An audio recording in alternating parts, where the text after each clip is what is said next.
Welcome, good people of the internet. Today I'm going to show you how to draw mushrooms on an oscilloscope with sound.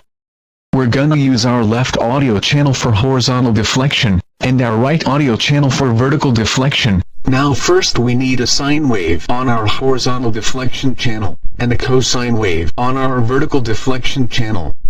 Together they add up to a beautiful circle.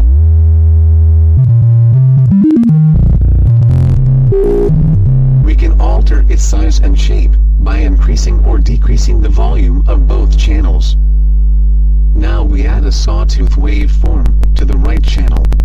Our circle or ellipse turns into a spiral. To get this spiral into the shape of a mushroom, we need to multiply our left channel with a sine wave of the same frequency as the sawtooth.